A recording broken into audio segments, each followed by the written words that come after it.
Hi friends, ನಿಮ್ಮೆಲ್ಲರಿಗೂ ಕೂಡ ನಿಮ್ಮದೇ ಆಗಿರ್ತಕ್ಕಂಥ ಯೂಟ್ಯೂಬ್ ಚಾನಲ್ ಸ್ಟಡಿ ವಿತ್ ಪರಶುರಾಮ್ಗೆ ಸ್ವಾಗತ ಅಂತ ಹೇಳ್ತಾ 8ನೇ ತರಗತಿ ಕೋರ್ ವಿಷಯ ಸಮಾಜ ವಿಜ್ಞಾನದಲ್ಲಿ ಸೇತುಬಂಧ ಸಾಫಲ್ಯ ಪರೀಕ್ಷೆ ಪ್ರಶ್ನೆ ಪತ್ರಿಕೆಯನ್ನು ಕೀ ಉತ್ತರದೊಂದಿಗೆ ನೋಡೋಣ.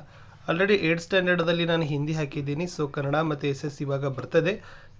ಪ್ರೀ ಟೆಸ್ಟಲ್ಲಿ ಕೂಡ ಎಲ್ಲ ವಿಷಯಗಳಲ್ಲಿ ಕೂಡ ನಾವು ಅಪ್ಲೋಡನ್ನು ಮಾಡಿದ್ದೀವಿ. ವಿಡಿಯೋನ ಲೈಕ್, ಶೇರ್ ಮತ್ತು ಸಬ್ಸ್ಕ್ರೈಬ್ ಮಾಡೋದನ್ನು ಮಾತ್ರ ಮರೆಯದಿರಿ. ನಿಮ್ಮ 8th ಸ್ಟ್ಯಾಂಡರ್ಡ್ನ ಎಲ್ಲ ವಿಷಯಗಳ ಪಾಠದ ಪ್ರಶ್ನೋತ್ತರಗಳು LBAಗಳನ್ನು ಕೂಡ ಅಪ್ಲೋಡ್ ಮಾಡ್ತಾನೆ ಇರ್ತೀವಿ. ಅವುಗಳನ್ನು ಸಹಿತ ನೋಡಿ ಅಂತ ಹೇಳ್ತಾ ಈ ವಿಡಿಯೋವನ್ನು ಶುರು ಮಾಡೋಣ. ಸೊ ಮೊದಲ ಪ್ರಶ್ನೆ ಇತ್ತು, ಪುನರುಜ್ಜೀವನದ ಲಕ್ಷಣಗಳು ಯಾವುವು ಅಂತ ಕೇಳಿದ್ದಾರೆ. ಸರಿಯಾದ ಉತ್ತರ 2 ಪಾಯಿಂಟ್ಸು. ಒಂದು ಮಾನವತಾವಾದ, ಇನ್ನೊಂದು ವೈಚಾರಿಕತೆ. ಇವೇನಪ್ಪ ಅಂತಂದರೆ ಪುನರುಜ್ಜೀವನದ ಲಕ್ಷಣಗಳು. ಪ್ರಶ್ನೆ 2, ಪುನರುಜ್ಜೀವನ ಕಾಲದ ಪ್ರಸಿದ್ಧ ಸಾಹಿತಿಗಳ ಹೆಸರುಗಳನ್ನು ತಿಳಿಸಿ. ಇಲ್ಲಿ ಪೆಟ್ರಾಕ್ ಬರ್ತಾರೆ, ಡಾಂಟೆ, ಬೊಕಾಸಿಯೋ, ಜಾನ್ ಕ್ಯಾಲ್ವಿನ್, ಸರ್ವಾಂಟೆ ಮತ್ತು ವಿಲಿಯಂ ಶೇಕ್ಸ್ಪಿಯರ್. ಇವರೆಲ್ಲರೂ ಕೂಡ ಪುನರುಜ್ಜೀವನ ಕಾಲದಲ್ಲಿರ್ತಕ್ಕಂಥ ಮುಖ್ಯವಾಗಿರ್ತಕ್ಕಂಥ ಸಾಹಿತಿಗಳು ಆಗಿದ್ದಾರೆ. ಪ್ರಶ್ನೆ 3, ಯುರೋಪಿಯನ್ನರ ಮೂಲ ಗುರಿಗಳು ಏನಾಗಿದ್ದವು? ಭಾರತಕ್ಕೆ ಬಂದಿರತಕ್ಕಂಥ ಯುರೋಪಿಯನ್ನರ ಮುಖ್ಯವಾದ 3 ಗುರಿಗಳು. ಒಂದು, ಪೂರ್ವ ದೇಶಗಳೊಂದಿಗೆ ವ್ಯಾಪಾರದ ಏಕಸ್ವಾಮ್ಯತೆಯನ್ನು ಸಾಧಿಸೋ ಕೆಲಸ ಮಾಡೋದು. 2ನೇದು, ವಸಾಹತು ಸಾಮ್ರಾಜ್ಯವನ್ನು ನಿರ್ಮಾಣ ಮಾಡೋದು. 3, ಕ್ರೈಸ್ತ ಮತವನ್ನು ಪ್ರಸಾರ ಮಾಡ್ತಕ್ಕಂಥ ಕೆಲಸ ಯುರೋಪಿಯನ್ನರ ಗುರಿಗಳಲ್ಲಿ ಆಗಿತ್ತು. ಪ್ರಶ್ನೆ 4, 1857ರ ಪ್ರಥಮ ಸ್ವಾತಂತ್ರ್ಯ ಸಂಗ್ರಾಮದ ಪರಿಣಾಮಗಳನ್ನು ತಿಳಿಸಿ.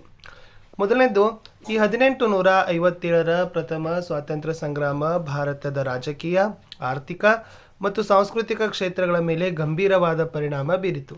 2, ಇದು ಈಸ್ಟ್ ಇಂಡಿಯಾ ಕಂಪನಿಯ ಆಳ್ವಿಕೆ ಅಂತ್ಯ ಮಾಡ್ತದೆ. ಭಾರತದ ಆಳ್ವಿಕೆಯನ್ನು ಬ್ರಿಟಿಷ್ ರಾಣಿ ವಿಕ್ಟೋರಿಯಾ ವಹಿಸಿಕೊಳ್ತಾಳೆ. 4, ಭಾರತದ ಹಕ್ಕುಗಳನ್ನು, ಸಂಪ್ರದಾಯಗಳನ್ನು ಮತ್ತು ಪದ್ಧತಿಗಳನ್ನು ಗೌರವಿಸುವುದಾಗಿ ಭರವಸೆಯನ್ನು ಕೊಡ್ತಾರೆ. 5, ಮುಂದಿನ ಸ್ವಾತಂತ್ರ್ಯ ಹೋರಾಟಕ್ಕೆ ನಿರಂತರ ಸ್ಫೂರ್ತಿಯ ಮೂಲವಾಗಿ ಕೆಲಸ ಮಾಡ್ತದೆ 1857ರ ಪ್ರಥಮ ಸ್ವಾತಂತ್ರ್ಯ ಸಂಗ್ರಾಮ. 5ನೇ ಪ್ರಶ್ನೆ, ಏಕಸದನ ಶಾಸಕಾಂಗ ಹೊಂದಿರುವ ಮುಖ್ಯ ದೇಶಗಳನ್ನು ಪಟ್ಟಿ ಮಾಡಿ ಅಂತ ಕೇಳಿದ್ದಾರೆ. ಭಾಳ ದೇಶಗಳಲ್ಲಿ ಏಕಸದನ ಕೂಡ ಇದೆ. ಅದರಲ್ಲಿ ಪ್ರಮುಖವಾಗಿರ್ತಕ್ಕಂಥ ದೇಶಗಳಂದರೆ ಗ್ರೀಸ್ ಇದೆ, ಫಿನ್ಲ್ಯಾಂಡ್, ಸ್ವೀಡನ್, ಡೆನ್ಮಾರ್ಕ್, ಯುಗೋಸ್ಲೋವಿಯಾ, ಪೋರ್ಚುಗಲ್ಲ ಮತ್ತು ನ್ಯೂಜಿಲ್ಯಾಂಡ್. ಈ ಎಲ್ಲ ದೇಶಗಳಲ್ಲಿ ಸಂಸತ್ತು ಏನದಪ್ಪ ಅಂದರೆ ಏಕಸದನದ ಶಾಸಕಾಂಗ ಇದೆ. ಪ್ರಶ್ನೆ 6, ಮುಖ್ಯಮಂತ್ರಿಯನ್ನು ಯಾರು ನೇಮಕ ಮಾಡ್ತಾರೆ ಅಂತ ಕೇಳಿದ್ದಾರೆ. ಇಲ್ಲಿ ಶಾಸಕಾಂಗ